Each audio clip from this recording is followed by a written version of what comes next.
Welcome to this RightsCon session on silencing the silence, the impact of takedown legislation on civil liberties and victims of human rights abuses. We are extremely happy and proud that you've chosen among so many great sessions to be with us here today. Let me just start with a few housekeeping rules. We are under Chatham House rules, which means that you can attribute points to this session, but not name the panelists specifically. I should also mention that this session is being recorded. We'll have a number of rounds in this structure. Throughout, I really want us to have a lot of interaction between the participants and the speakers. So please drop any questions and our speakers will answer as many as possible throughout the session. And we encourage you, of course, to share your name and affiliation if you're comfortable doing so in the chat. I will not spend time on the bios. We have some really stellar bios of our speakers, which is undoubtedly one of the reasons you are here. I'll only introduce myself very briefly. My name is Jakob Mchingama. I'm the director of Justitia. I'm your host today.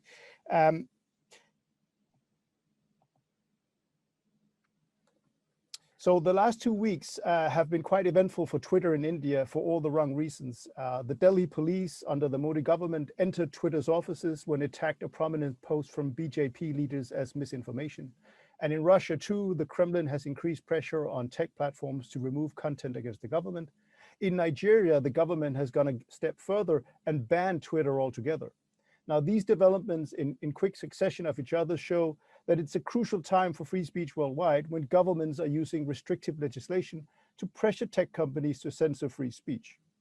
But in many ways, Western democracies, through laws such as the NetzDG in Germany and clones in France and Austria, were the pioneers of forcing private platforms to remove illegal content. And of course, the platforms themselves have elaborate terms of service and community standards that are often impenetrable and very difficult to when it comes to transparency. So this begs the question of how this public-private regulation of content moderation affects those voices who depend on the digital sphere to speak truth to power. This is where I'd already now invite participants to share any experiences that you have had with having been the victim of quote unquote censorship on social media. Have you had a particularly jarring experience? And tell us about it. What was the reason for it? And what perhaps were the consequences? Were you perhaps a political dissident? Were you a member of a minority? And was the censorship done on the prompting of the government or of the various platform on where you was engaging? Did you appeal the removal? And also, where do you see the balance between protecting free speech and protecting those who might be vulnerable to various forms of harmful speech, and what categories are so harmful that they should not be allowed? So these are big questions, I know, but crucial for our topic. Before while you have time to ponder these questions, I might go straight with a question to one of our speakers. Barbara, you work at Article 19. You're an eminent human rights organization focusing on free speech. In your experience, what is the impact of takedown legislation on human rights defenders in different countries? Obviously, I know this differs drastically from country to country, but what are some of the worst examples that you have encountered at Article 19? Mm-hmm. Yes, hello everyone, great to be here with you. And maybe Jacob, I start with sharing a story as well, because you asked the participants to say what content they have removed. So I can share an example from Article 19, where actually what was removed from our Facebook page was a reference to Human Rights Watch report, and apparently posting the Human Rights Watch report about the human rights violation, if I remember that time in Syria, was apparently the violation of the community guidelines. And I have had a lot of posts myself removed, but I will not share why, because you will see what kind of, well, one post which I had removed was about making fun of Prince Harry. So apparently that was also harmful speech. But to your questions, yes, indeed, we have seen the impact of the removals on human rights defenders and human rights activists, but also the independent investigative journalists around the world. And we actually, at Article 19, we started to collect some of these stories, and the participants who are listening to us are free to check our campaign Missing Voices, but basically to show that the journalists, human rights defenders, activists, and often marginalized, let's say, indigenous groups are targets of these takedowns on social media. And even some reports, like Free News Report, found out that 22% of all the violations of women artistic expression happen in digital space, or often certain groups are targeted. So recently there was a report which found that YouTube policies were discriminatory towards Palestinians. But obviously this has an impact on reporting, especially in countries where you don't have free media, where journalists and activists depend on the social media to share their reporting, share their activism. But also recently, you can also see that this has had impact on COVID-related relief actions. So recently in May, Instagram users started to report that a lot of COVID-related efforts, posts were removed from their social media. And this was about volunteer-driven initiatives or political critique of what was happening in India. And all of this posts disappeared from their archives or from their highlights, and users also reported that their private chats about planning COVID-related efforts have been removed. So this might not have impact only on reporting and freedom of expression, but also how social media are used to organize certain efforts. But I think we also need to go back to something which you started with, and you said that the companies are pushed to remove illegal content. And I think that here we really need to be careful marking this content as illegal, because what we see being removed is indeed a content that can be illegal, and the companies are asked to remove it. But then we need to look at the issue of who should decide illegality. And in democratic society, in countries with rule of law, illegality should always be decided by courts, right? So it should not be the companies, but nonetheless, the companies are being pushed to remove this so-called illegal content. Then now we see also the push to remove content which is deemed harmful, right? And this harmful category, it's often not defined in the law, right? So you don't know whether this is some harm defined by the company, the harm defined by the government. So, and the often harmful content or purposely harmful content can be legal content, and legal content is protected speech. And then there is a content which violates the community guidelines. Fair enough, companies can decide what content violates the community guidelines, but there we see huge inconsistencies. As I said, with that regards to Palestinian, we see different content being removed for some groups, but not for the others. So basically, when we talk about the removals, about the takedowns, it's not so straightforward as illegal content. It's just a mishmash of different categories, different types of content, and then we see the impact of this untransparent, haphazard, inconsistent removal, which has real life consequences to many people. So that's what I would just start with. Thank you, Barbara. That's an excellent perspective. We have now a comment from a member of the audience, Marwa Fatafta, who has been documenting censorship of Palestinian content on social media over the past few weeks, which certainly has made headlines. So I invite also our speakers to address that. But Nigat, could you tell us about the impact of takedown legislation on free speech in Pakistan? I know that were the Citizens Protection Against Online Harm rules from last year, and in general, Pakistan has some really stringent restrictions on free speech. For instance, on religious speech, with blasphemy bans that can at least in theory result in a death sentence, and many have been spending many years on death row. How does that affect the space for dissent in Pakistan? And are there any comparisons with what, for instance, Palestinians have experienced in the past weeks with the conflict in Gaza, for instance? Thank you, Jacob. I think when it comes to laws and regulations, as Barbara mentioned, there are governments who have been, taking down content or pushing companies even without laws and regulations. First and foremost, it's not even in some jurisdictions about laws and regulations, but also, how governments sort of push tech companies to take down content without having any reference of local law. But if giving you an example of Pakistan or even our neighboring countries, the kind of laws that we have seen over the couple of years, especially the one that we have had in 2016 called Prevention of Electronic Crimes Act. So it was enacted in order to protect young women and girls in this space. What that regulation ended up doing, silencing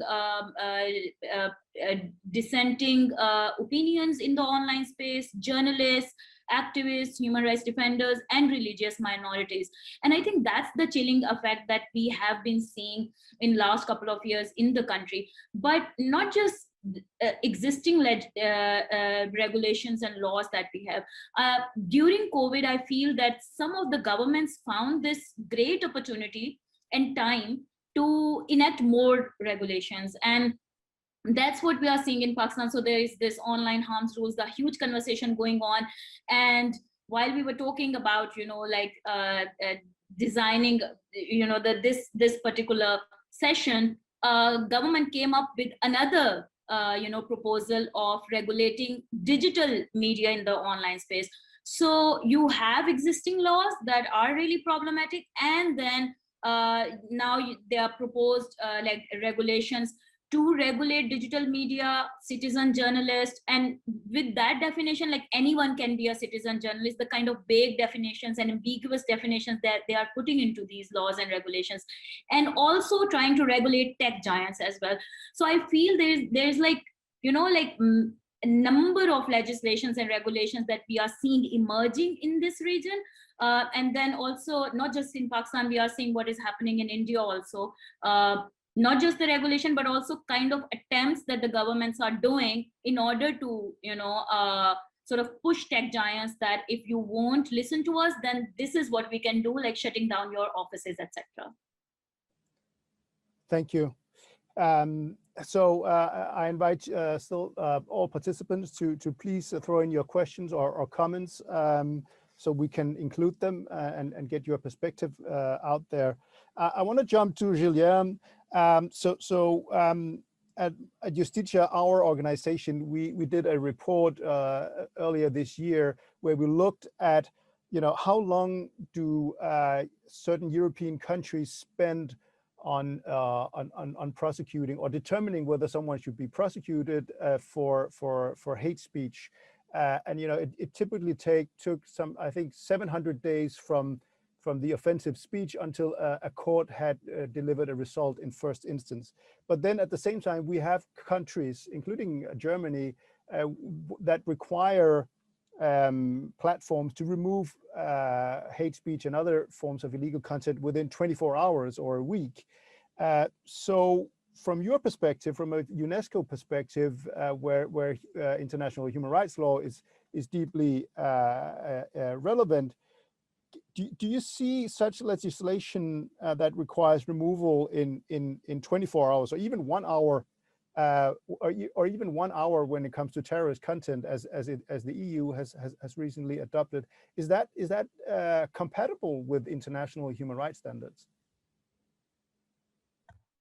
Hello, thank you, and thank you for all the people that are interested in this super relevant and difficult discussion, no? Because maybe we should first acknowledge that we can understand the preoccupations of the different stakeholders with content that is obviously illegal or might be harmful. I mean, the COVID-19 story, the COVID-19 pandemic, did alerted us about the relevance of the negative relevance that things like these gigantic waves of disinformation and misinformation and or hate speech and or conspiracy theories also can have in terms of undermining human rights, etc. So first, we understand that we are concerned about that.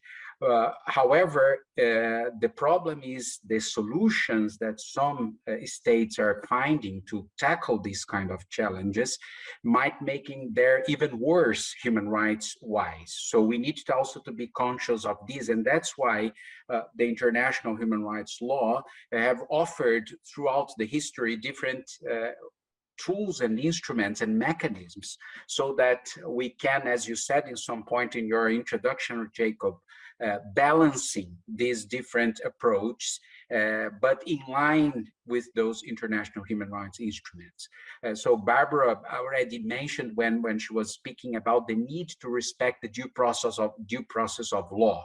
So although I don't know the specific example you have mentioned, but if we are really considering, as we do in the international law, that this due process of law demands an analysis by a court, by the judiciary, etc., these kind of specific tight deadlines are not feasible if we want this due process of law. So this is why when we to actually assist the judicial operators, judges and prosecutors with this discussion.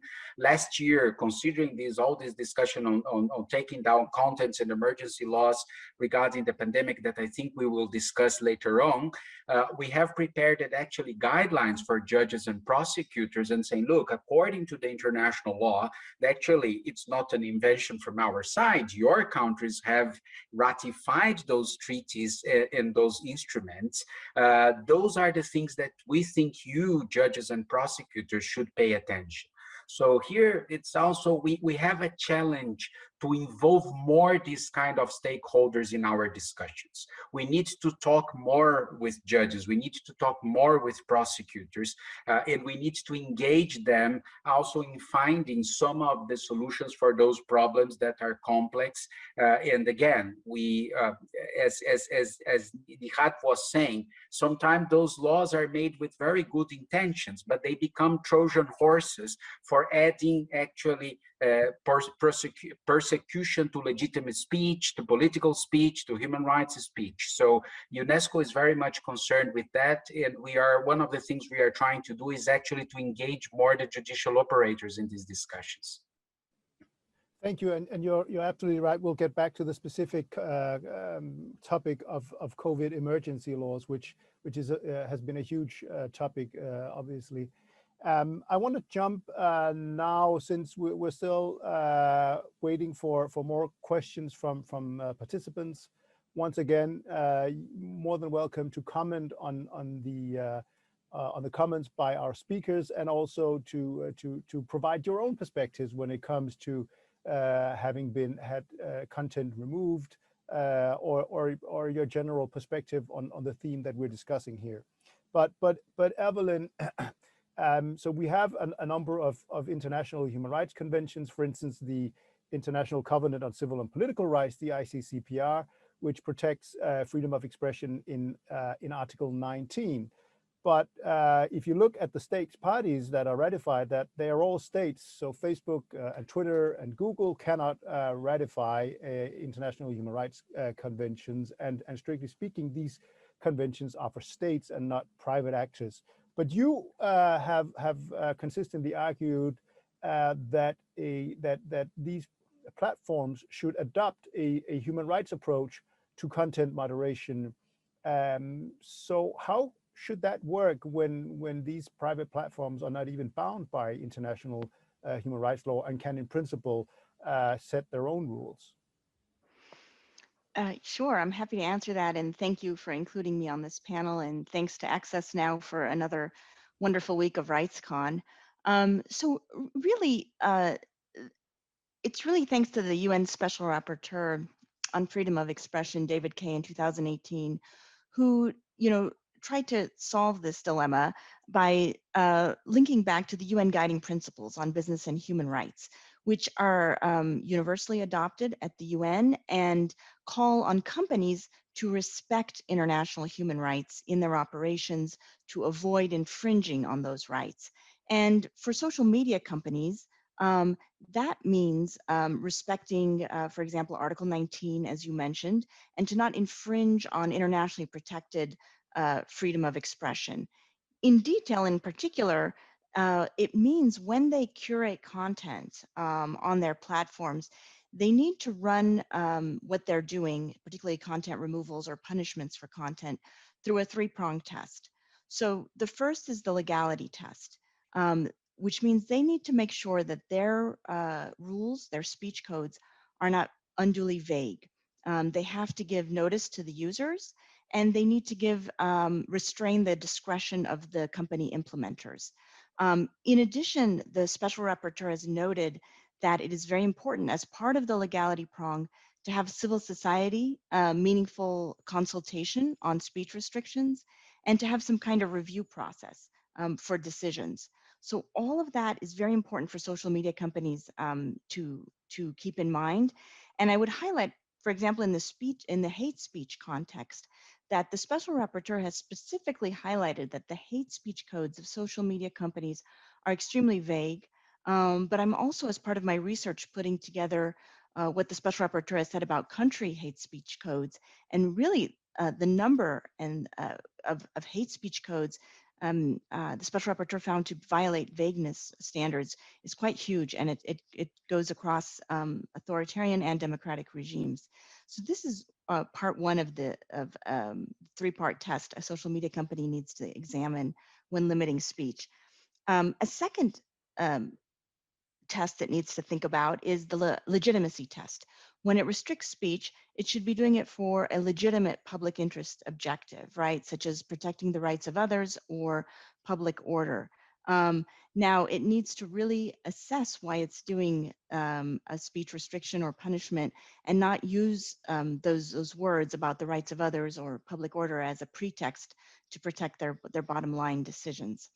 And thirdly, the necessity test. Necessity means a restriction is essentially the least intrusive means to achieve that legitimate objective. And in 2019, the special rapporteur advised social media companies to take a three-part test to assess what's the least intrusive means. First, they should look at, are there things they can be doing on their platform that would solve this issue they're trying to solve without burdening speech, right?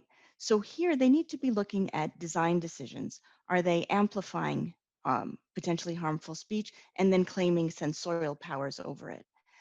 Second, they need to look at their continuum of options to deal with potentially harmful speech. For example, they have certain punishments such as suspending an account. They have removal of content. They also can put warning labels and engage in other measures. So they need to prove that they're selecting the least intrusive means. And lastly, they need to provide transparency as to whether what they are deploying is effective. If the burden they are placing on speech is not effective, then it's not a legitimate a burden on speech. They're just burdening speech without promoting a legitimate objective. Also very important from the human rights regime in content moderation is a requirement that it be done in a non-discriminatory fashion, right? So regardless of religion, ethnicity, political opinion, etc., the content should not be moderated favoring certain groups over other groups. So if social media companies respect this framework, even though it doesn't apply to them directly under international law, they will really be tying themselves to a quite principled and disciplined framework that will both respect freedom of expression, give them the necessary means to deal with harmful speech, and could insulate them better from accusations of making, arbitrary decisions. So I think I'll leave it at that. Great. So one of my favorite quotes on free speech is from the who was born into slavery, called Frederick Douglass, a great American orator, and he said that the right to free speech is an important one, especially for the oppressed. And he gave a lot of speeches about how free speech was crucial to defeating slavery, and he used his own right to free speech to launch a devastating arguments against the institution of slavery. And of course, slaveholding states used censorship and repression against abolitionist speech. But today, we also see a lot of both human rights groups and others who argue that in order to protect vulnerable groups, we need to remove speech. So we have within the human rights environment, we both have those who argue that that the platforms remove too much and that they remove too little. And we not to keep plugging our work here at Justitia, but today we published a big survey on attitudes towards free speech in 33 countries around the world. You can see an article on it in The Economist as well. And it's from the outset, there's huge support in the world to free speech. If you ask everyone in the world, 94% say free speech is really important. So yay, everyone is in favor of free speech. Also in favor of media freedom, 93%, on internet freedom, 93%. But then we also, tested them whether they support free speech both in principle and practice. And so we asked them, do they support the right to say things that are offensive to minority groups? Then across all countries, only 43% support this right. So this shows that at a global level, even if we have international human rights conventions and so on, there might not really be a consensus, and that it would be extremely difficult to have people around the world agree to the same sets of principles for free speech. How do we navigate that even with human rights convention? Is it realistic? Is it even desirable to have sort of global universal rules when there's so much disagreement among people around the world on where to draw the line? And I'll open this up both to participants, but also to each of the speakers. So I don't know if any of you, maybe we can go back to Barbara for a perspective on that. Yes. Well, I don't think that we should be making the policy decisions on the surveys to the general population, because that's not how the policies are made. But we already have the standard agreed. We have the Universal Declaration of Human Rights. We have the International Covenant on Civil and Political Rights. We have human rights treaties, the European Convention, African Declaration, and so on. And they already set the standard, right? There is already agreement, or at the time was, and unless the countries rescind these conventions, we don't have an issue to talk about. But I think what we have here, and what you kind of alluded to, we have what Monroe Price calls regulatory drama, right? So on one hand, we want companies to do something to resolve some problems which we see on the social media, and we want them to remove or keep some stuff there. And then on the other hand, we have we have states which are regulating them or not regulating them, right? And now the question is how we resolve this conflict and this drama in a way which is compliant with human rights standards and also which is compliant with the freedom of expression, right? And whether states have enough incentives to protect freedom of expression, and also whether the companies under these guiding principles, which Evelyn already referred to, whether they have enough incentives to protect freedom of expression rather than the business interests towards users and towards the companies, so towards the states. So now how do we do this, right? So in terms of like solutions, and now we can start talking about the solutions, we want something from the states, and then we want something from the companies, right? And each of these stakeholders, both states and the companies, need to improve what they are doing, right?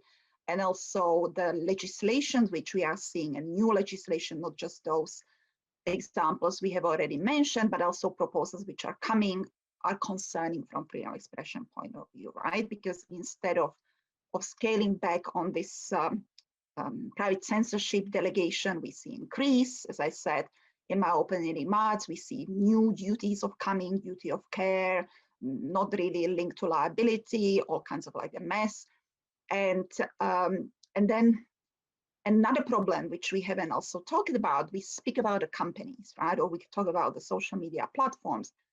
But to be perfectly honest, we only probably mean very few companies which have this enormous power over the users, right? When we talk about what companies do, we are not talking about Mumsnet, which is this network of mothers, you know, in the UK. We are talking about Facebook or Twitter and YouTube, or, you know, few companies which have a dominant position on the market, right?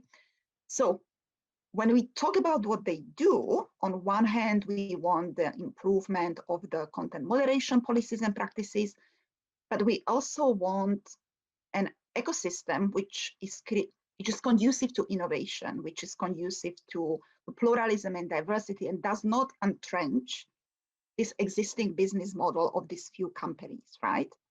Of Facebook, Twitter, Google, YouTube, and maybe TikTok, and few other companies in other states. So, and how these proposals, which we see, which also deal with the removal of certain content, call it hate speech, terrorism, or disinformation, how they are actually entrenching their dominant position and also delegating the censorship to them, right? So on a kind of structural level, we need to change the business model of these companies, but we also need to change their dominant position, right? And this is not going to be necessarily done through content moderation rules or through intermediary liability rules. This will be done through some competition measures, right? Some ex-ante measures, which will obligate the companies to adopt a different model, right? Adopt a different model of what they do on their platforms, and also what we can require them. And I'm happy to talk about this in a greater detail, but we really need to be concerned and careful when we answer, and this is a very long answer to your questions, like how we should balance between these people who want content removal and who want to protect freedom of speech, to have a broader box of tools of how we do this, rather than just looking at the removals. Thank you, Barbara. And now we have a comment from a participant joining from South Korea, no name or affiliation, where the participant references, I think, a law which doesn't specify a number of hours. It just says without delays, removal, I assume. And about 450,000 postings are taken down annually because of this law, and many of them involve criticism against public figures or consumer complaints. So that's a good example, I think, of a law, you know, where you say, at least under international human rights. Okay, so and the comment was from Kelly Kim from South Korea. Sorry, I missed the affiliation.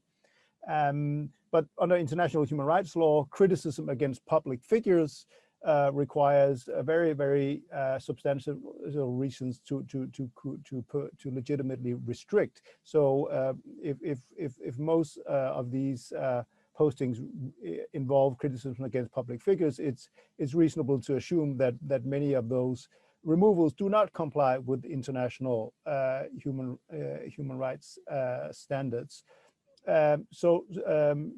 Julia, maybe you can use this to also and tie it into how you see a framework to be used, the one that you've done specifically regarding a COVID an emergency, because we've also actually seen in a number of countries that countries have used, or rather abused, COVID to adopt emergency laws against misinformation or other nebulous categories, whose real purpose is not so much to protect the population from against a pandemic, but rather to protect the governments against the population. So what can be done?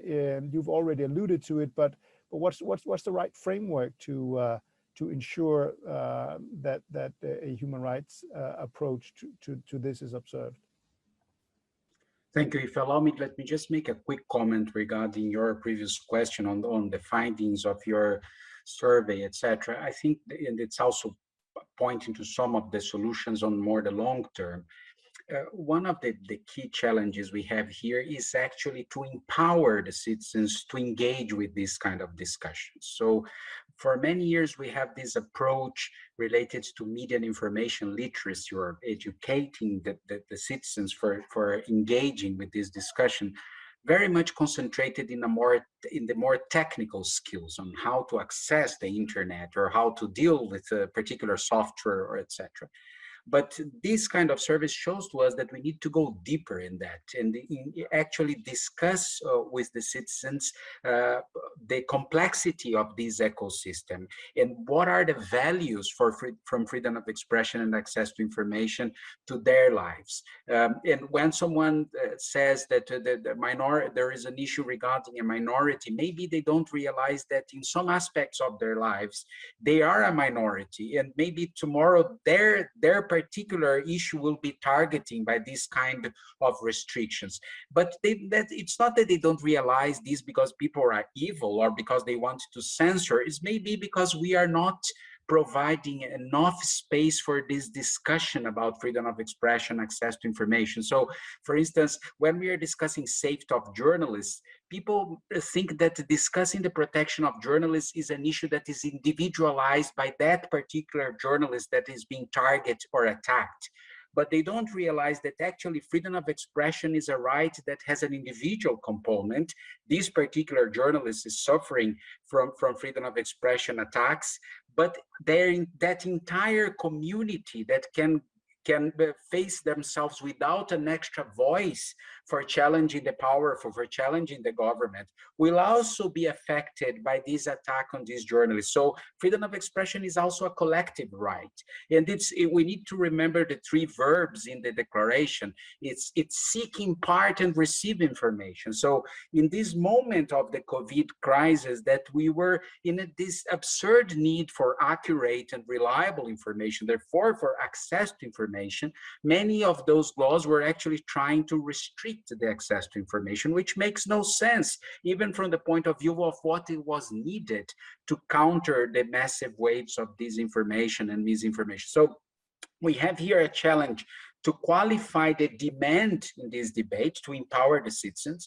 We have a challenge in qualifying the supply. We need to support truthful information production, the news media, the journalism, investigative journalism, etc. And we are also facing this problem of media deserts in some places because of the issues related to the economic crisis, etc.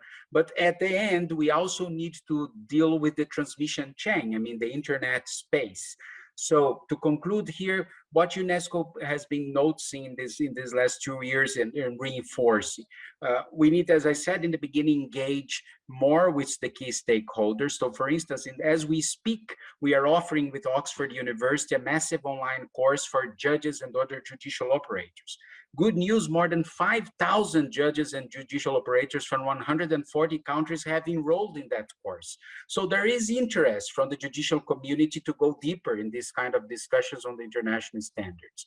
On the side of the companies, as Barbara was saying, it's a complex discussion, lots of different elements, but we just launched a global dialogue about enhancing the transparency of the internet companies. So as Evelyn was saying, it's not only transparency about particular elements. We need to understand we need to have transparency about the process, about how they take those decisions, about their risk management assessment for human rights issues. So anyways, in one word or two, during the last World Press Freedom Day, UNESCO said we need to discuss this issue as information as a public good. And to discuss that, we need to see those different components coming together, because this is a complex matter and won't have an easy solution. We need to be engaged in these multi-angle solutions for this problem. Thank you.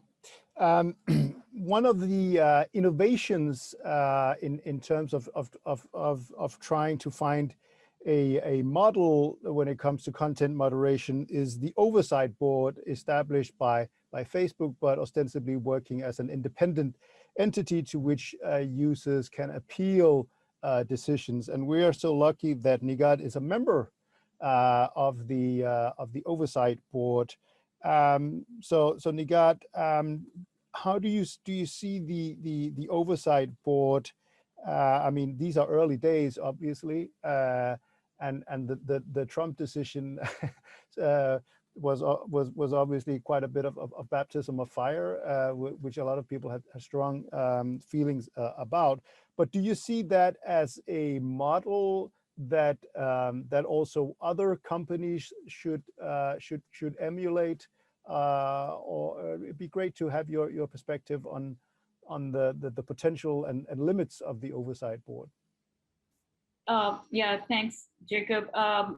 It's a very important and interesting question. And as you already said, that these are early days to, say anything where with the, with surety that how this experiment will evolve, in next couple of years, and how much we will be successful as, as a board. I definitely think that the kind of decisions that the board has made in last couple of months actually set a good tone for the company, for Facebook, and since the board is there to hold the company accountable around their content moderation decisions, so I think it's a good self-regulatory experiment, which we'll see how it turns out in future. But I think it's up to the other tech companies to follow the suit if they think that this is the model that will work for them. I mean, why not to look into this independent oversight mechanism for them? But I think there are challenges. The limits are, for instance, scalability. So Facebook is a powerful, rich company, right? And they had the resources to set up such kind of self-regulatory mechanism for themselves. It's an important question for other countries.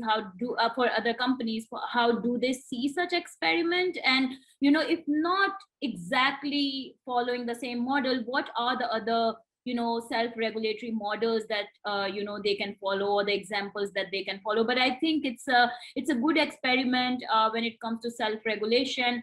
Yeah, and like others, I as a board member also very sort of curious to see how this model will sort of turns out in future. Thank you. Evelyn, so Nigad already mentioned the potential problem of scalability when it comes to, for instance, international human rights law. But another thing is the incentive. So if we agree that a lot of people around the world do not actually want the companies to uphold human rights standards, they want a lot of content removed that would be protected speech if you adopted a rigorous international human rights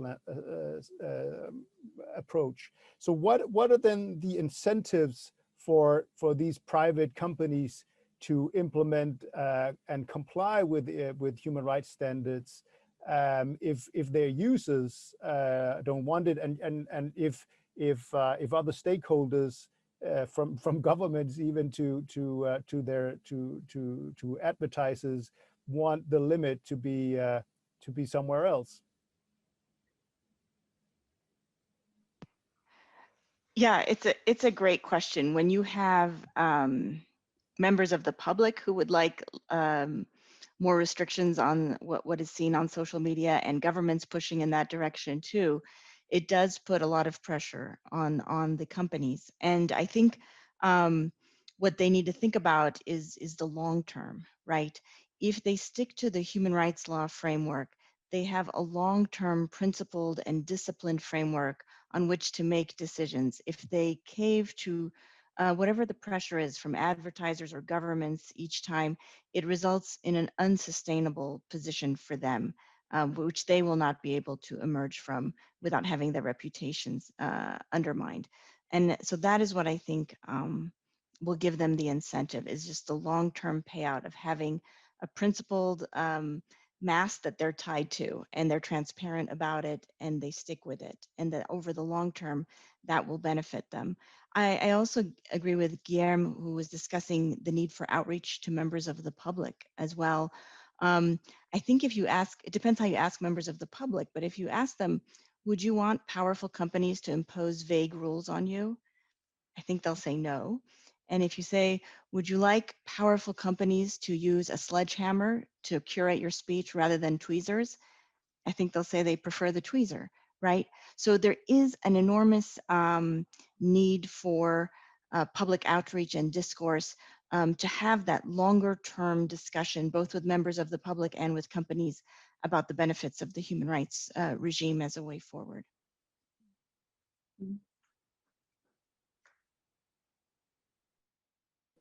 All right, thanks.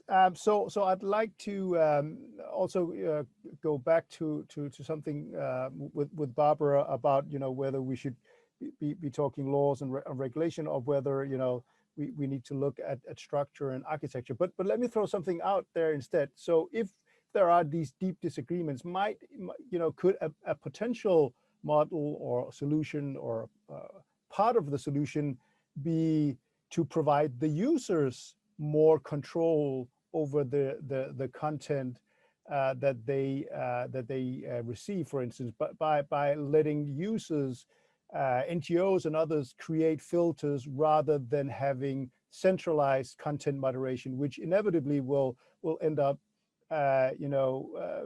reaching a threshold that satisfies no one, or only satisfies some people sometime, and that, so could that, that would be a move back to sort of the earlier internet that was not dominated by centralized platforms, where individual users had more control over speech, both in terms of what they could receive and what they could say. Would that be a model? So if, for instance, let's have an example. You could say, if you are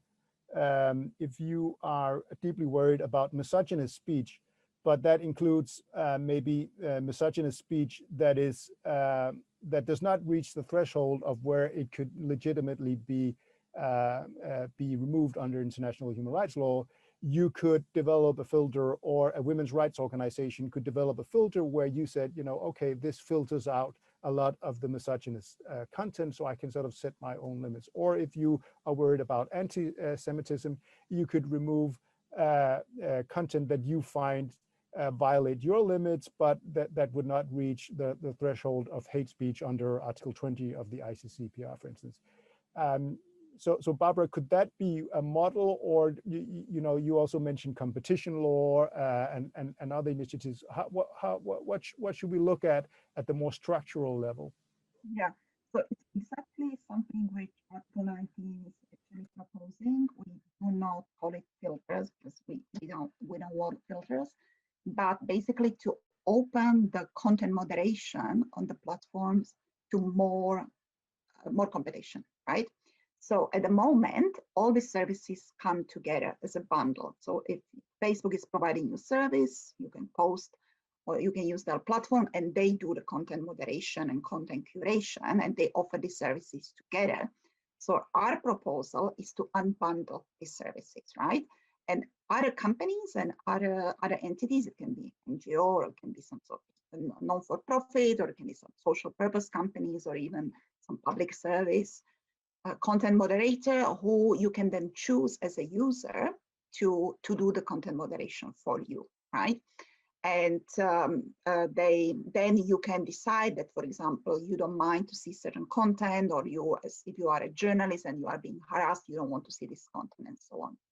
However, then there is this danger that this will increase the content, filter bubbles, right, as it's called, that I can choose someone who is like racist and who will only show me the racist material. So that's why we need kind of combination with the regulation, because then we can have a regulator which will set up the same standard which these content moderators will be able to plug in, let's say, to Facebook model to do this content moderation, they can be the same standard which they have to follow, right? So it's a combination, and these are competition measures. These are ex ante measures of unbundling, which exist in other fields.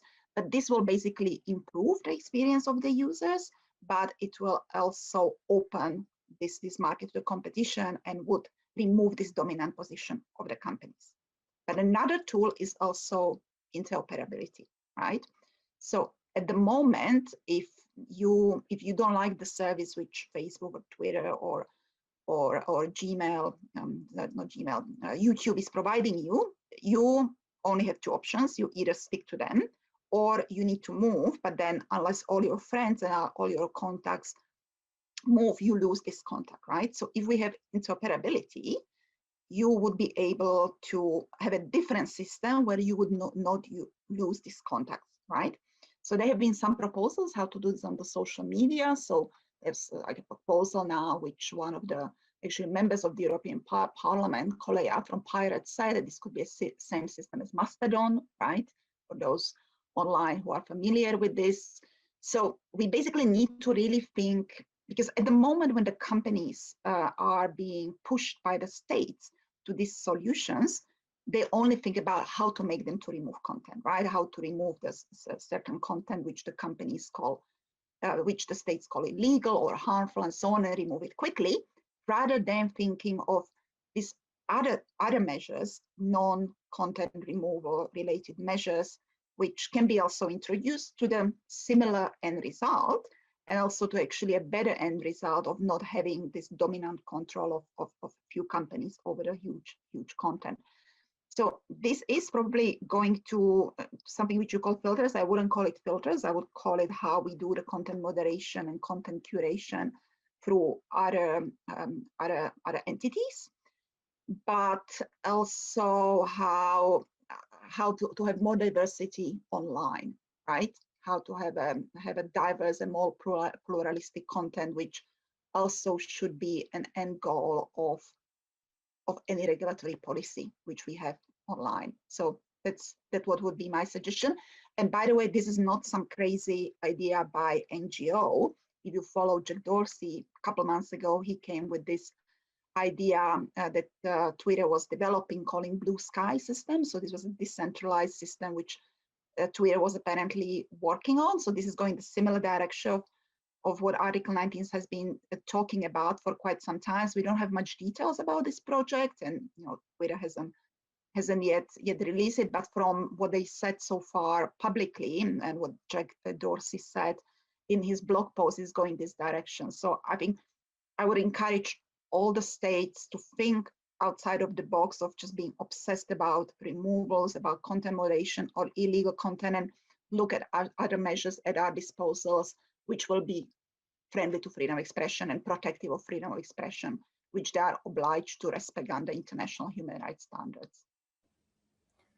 Thank you, Barbara. Nigad, if we talk about solutions, do you have from sort of an activist point of view, what are some of the solutions that you are thinking about to this? That it doesn't have to be the solution, but solutions that could at least create some improvement. And by the way, the chat is still open, so I also invite all participants to chip in with their solutions. Yeah, we have 7 minutes to solve this problem. I'm sure we'll reach that. We can easily do that with this crowd here in 7 minutes. But back to you, Nigad. In terms of solutions, have you adopted any strategies that have seen results or the like? So I think I'll go back to this because that's the sort of question at hand when it comes to our region. The like bulk of regulations that are that governments are throwing our way, and I think it's for civil society organizations, it's really important to have that kind of capacity and knowledge to resist back such attempts of introducing takedown legislation, etc., and working with international groups like Article 19. We have worked in the past with Article 19, Privacy International, Human Rights Watch, and to get the international perspective and then contextualize that to sort of resist such laws at the local level. But at the same time, I think it's important. I'm really glad to know that the UNESCO has a focus now, on building capacity of judiciary. I think that's much needed, because a lot of times when we talk about strategic litigation to challenge such laws, when they go to, like, people go to the courts, judges are not even aware how to interpret such laws or set a good precedent. And most of the time they very narrowly look into the national security, like national interest, things like subjects like that. And I think it's really important, the kind of capacity building that UNESCO is doing, and the material is available in a way that local judiciary, prosecutors, lawyers who are using such tools, they have enough knowledge and capacity to sort of help in interpretation, like good interpretation of such laws that are already there. So Julia, if you were to point to some best practices that perhaps have emerged with specifically thinking about during COVID, and that we can distinguish from some of the many bad examples, what would be the key elements if you were to highlight those? I mean, first, I think that we do have a previous big challenge to all this discussion, to get back to a point that all of us touch it. That is the challenge of transparency. But going more into the details, the issue here is that we are trying to build solutions, therefore policies, either they are multilateral policies, national policies, or NGO policies, in the dark, because we don't have sufficient data, because most of this data is proprietary data from the platforms. So to build evidence policy making here, we will need to know much more about what's going on. So we don't have a clear idea if we are talking about 50 million posts about a particular problem or 50 billion posts about, and this is a huge difference in terms of building the solutions here. So I would say that we will need to be much more specific in the transparency agenda, what exactly we want from this and how we can build more, because otherwise I think we all can have interesting ideas and we all are trying to do it, but I still think that we don't have enough data to build the solutions here. That said, I would say that some of the good practices that we have been seeing in these last months, etc., is also point to the different issues we are dealing with here. So it's not the same to find solutions to counter disinformation and misinformation, or to counter hate speech that leads to violence, or to countering the problems those things are generating for elections, for instance. So we need to be very conscious that although obviously those things, they have connecting points, they are different, and they are even treated different under the international law. So we need to also start thinking on those complexities with the tailor-made solutions they deserve. And obviously this debate will continue. I'm afraid that we don't have the answers for all of that, but I think that the detailed transparency discussion is really key to produce quality policy in this area. Right, we are very close to where we must conclude. So I'll give the final words to Evelyn, and I'll give you the unenviable task also of replying, maybe incorporating this question from Divij Joshi, which talks about illegitimate takedowns from the abuse of copyright trademark legislation, which can be particularly problematic in the case of emergent automated filtering requirements for copyrighted content. If you can address that too in your a minute and a half, that's great. But otherwise, in terms of solution, Evelyn, I'm sorry that we have so little time left, but the floor is yours. Thank you, and thank you for a great discussion. I just wanted to encourage members of the audience who are concerned about intermediary liability laws in their countries to consider engaging with the UN Human Rights Committee, which reviews periodically every state's human rights record, that whoever is a party to the International Covenant on Civil and Political Rights, and to follow when your state comes up before the Universal Periodic Review process at the UN, which is another opportunity to raise these issues. I think it's very important that these views and issues come before the UN's human rights machinery regularly to help solve this problem. I do not, I'm sorry, in 20 seconds or less, have a great solution to this issue of copyright and take mark misuse and takedowns, but I will give it some thought. Thank you, everyone, for this wonderful discussion. I actually think that we covered a lot of ground, and I think we actually also were constructive, which is difficult all to do in an hour. Thank you so much to all participants, including those who posed questions. I'm sure all the speakers would be happy to follow up. If you contact them, you can find their bios and contact details. And get more specific answers to your questions or feedback to your comments. We at Justitia are also, of course, very happy to respond to any queries, comments, or criticisms. That's what free speech is all about. So thank you very much, and I hope that you will have a wonderful rest of RightsCon. So thank you and goodbye.